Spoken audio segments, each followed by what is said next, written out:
welcome back. I'm Moby the Explorer, and I am ready to have this cruise conversation.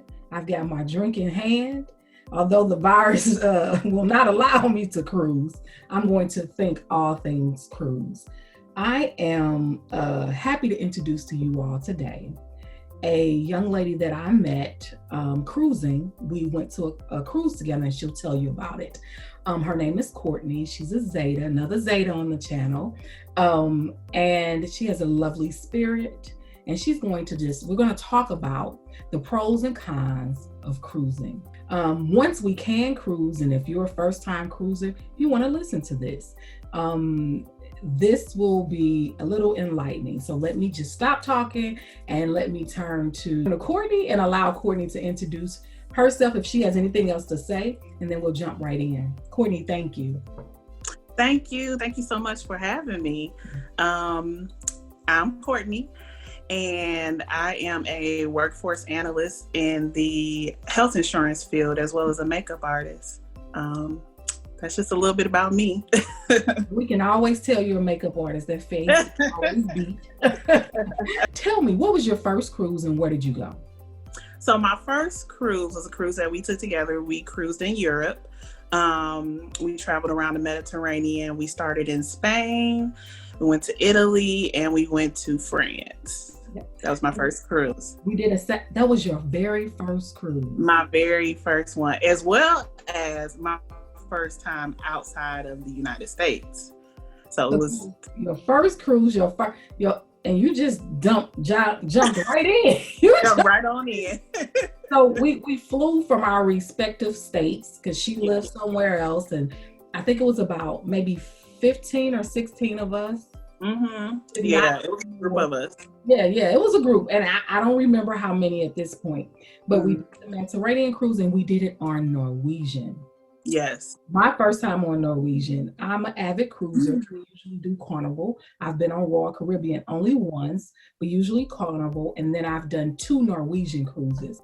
And now I'm sold. I only want to do Norwegian cruises. As a first timer, what do you think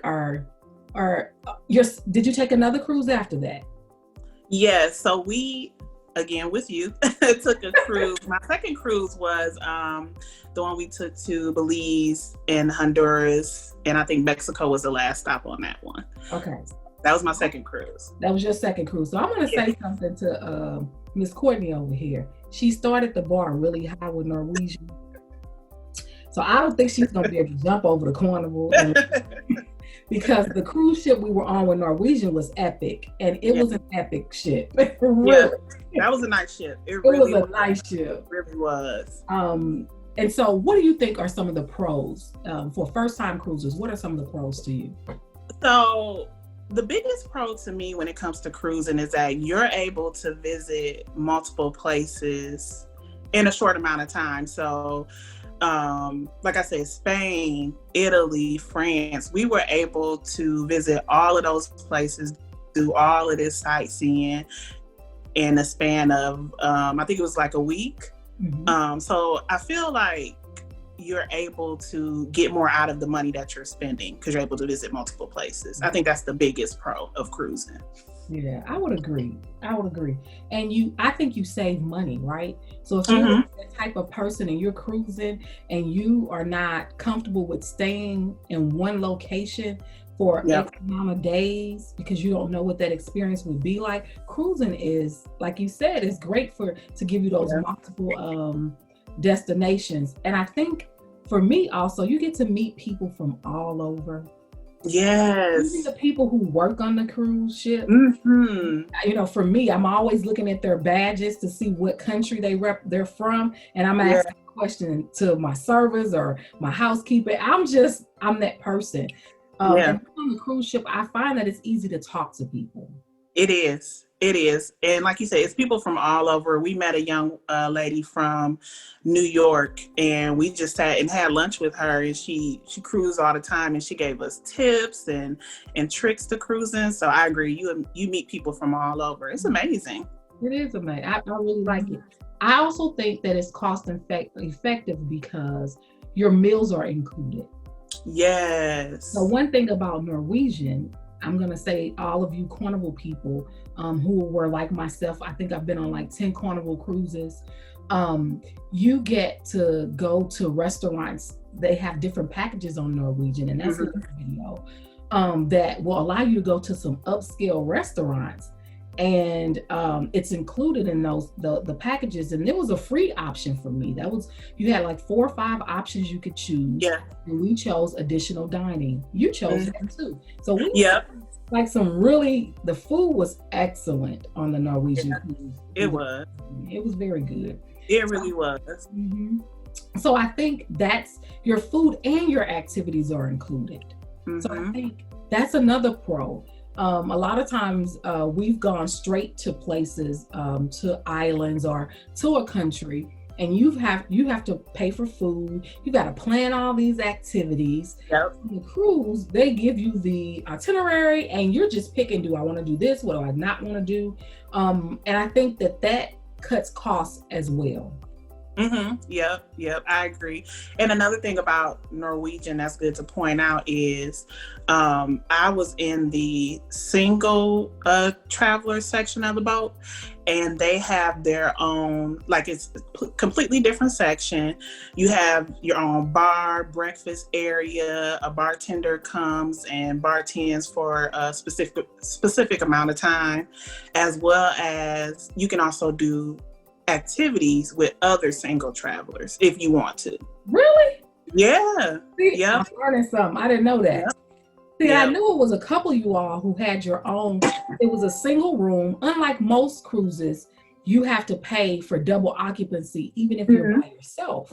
But on the Norwegian, they have those single rooms that is just for one person. And I know I did go down and notice you all had your separate bar, but I didn't know you had activities too. Yep, they have, they let us know like when the singles were meeting, and then they go over the activities that you guys could do together. Since we were a part of a bigger group, we didn't really participate in that, but that is an option. Yeah, and that's definitely a pro, because a lot of us, like myself, I've traveled to a different country by myself before. I think cruising, if you're by yourself, you're really not by yourself. You may enter the boat by yourself, but there are so many other people. So I feel like it's just a little bit safer on the cruise ship for solo traveling. So that is definitely a pro. The other pro I like is it's a cashless system. You are taking your usually your stateroom card, and you're able to use that. Now that can be a pro or a con, and we'll talk about how that can be a con. But that's a pro. You don't have to worry about having cash with you throughout the your stay on the ship. And I think that is, and entertainment. The flexibility of entertainment, I think, is a pro. It's so much to do on the cruise. So much. And before we went, I remember looking up the room and thinking to myself, like, oh, the room is kind of small. Do I want to stay in a small room for that long? Like I said, it was about a week cruise. But 7 days. It's so much to do on the boat. You're not going to be in your room like that unless you choose to be, but you are really only going to be in your room to sleep. If you want to chill out in your room, you have that option, but it's so much to do. You won't be in that room and that's for long. That's a pro. If you go to a destination, you've got to plan it, and especially if you solo, you've got to plan what you're going to do. You constantly looking around your shoulder. And a con or a pro actually that you mentioned, if you're a solo traveler on the Norwegian, you can hook up with the other singles versus trying to find people when you go to a destination. What are some cons? What do you think are some cons? Absolutely. So the cons about cruising, the biggest con for me was because you're at a different destination every day, you have a shortened amount of time that you can experience that country. So like for me, I felt like when our stop in France felt a little short to me, I really didn't get a chance to just take in all that was to offer in France. So that was kind of a con because, again, it's my first time traveling outside the country, my first time in Europe. So I really wanted to experience the different countries. But again, you have to be back on the boat by a certain time because you don't want to get left in a foreign country. So yeah, I would say that was the biggest con for me. And we talked about a pro of this cashless system. Here is the con for that. You forget. So you're on that cruise ship. I'm gonna buy this. I'm Right. swiping Wiping away. I'm getting alcohol and I'm just swiping on these cashless. And then you see the bill and you're like, yep. Mm-hmm. Once you get that printout. You get that printout and you're like, oh. Right. Did I really? Yeah, you really, Yeah. So that's a con for some people. We'll definitely add up. I'm telling you, you get that printout at the end of the trip and it's like, oh, okay. I think another con that goes back to what you said about the short amount of time. So usually you spend a day in that location that you travel. But if you're late, you have a time to get back on the cruise ship. You have a possibility of getting left in that port. Yes. And that is, so that's a little scary too. That so is. I would say to you, if this is your first time cruising, if they tell you to be back at 4:45, be back at 4. Yes, absolutely. And make sure that you know the time that the cruise ship is on versus the time they're telling you is the time at the port, which sometimes is different times as well. So that could be a con. And I think another con is, for me, if you take excursions through the cruise ship, which I know I've heard that that's a new thing that is going to be required now the pandemic, once they start cruising again, you're going to have to do excursions through the cruise ship, just that I'll discuss in another video of what they're going to do with cruising. So what do you think about the cost of cruising? I didn't think the cost was bad at all compared to what you're getting. Room and board. If you're like me and you're not as adventurous with food, if you don't want to eat, once you guys have docked, if you don't want to explore that way, there's food on the ship. You mentioned before, we on a Norwegian, we had the option for the upscale restaurants. But you don't have to get that package if you don't want to. If you don't want to get that package, they still have other dining rooms that's included in your fare. So I think the price compared to everything that you're getting, plus the peace of mind that you have somewhere to lay your head. I felt very safe on the boat. I know some people, that's a concern for some people who have never cruised before, is safety. I felt completely safe. So that, compared to the price, I think it was absolutely worth it. Absolutely. I tell you, I agree. Mm-hmm. And I think one other con that I didn't mention for so many people, a con can be you're confined to that boat and you can't get off and on when you want to. There's times for you to get on and get off. And so that can be a problem for many people who feel like, oh my God, I'm at sea all day long and I can't get off. But if that's a con to you, and that's one of the reasons you have not cruised, is so much to do on those days at sea. And once you get off of land and back onto the ship, there are so many activities you won't do. And you got to make sure you take advantage of those things, though. Chill by the pool, there are games. It's so much. Shows you can go to. You have to take advantage of all that. And then before you know it, it's the next day and you in Italy. Right, exactly. And we were up so late. I don't think anybody, we were up so late and moving so early that next morning, we do that on cruising. So I think, guys, okay. Has COVID changed your perception of cruising, or would you cruise it now that we know the pandemic? If they put in all of the safety measures, would you cruise again? Absolutely. I have destinations that I'm trying to get to on a cruise. Okay. So I will definitely be cruising again. So it hasn't changed my perception as far as if I will cruise again. I will say that I would like to see it a little bit more under control. But I think we're all still trying to figure out what our world is going to look like post-COVID. Yep. So it's so much unknown right now, but cruising is still on my list. I'm trying to get to that Australian cruise that Norwegian offers. Yes. New Zealand. Yes, I'm with you.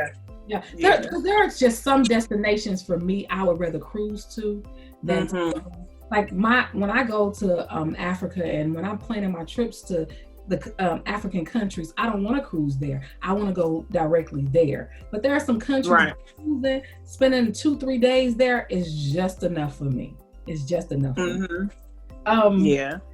I'm gonna say things you should be aware of when cruising, and then we're gonna wrap this up. Make sure that your passport is valid. Making sure you know that there are gratuities required when cruising. I've seen so many first-time cruisers get their bills and complain about the gratuities. They're included no matter what cruise ship you sail on. Gratuities, if they're not prepaid or automatically included, and some cruise liners you can prepay them, but that is supposed to go to the wait staff and all of the staff that are on the ship that are helping us to have this wonderful vacation experience.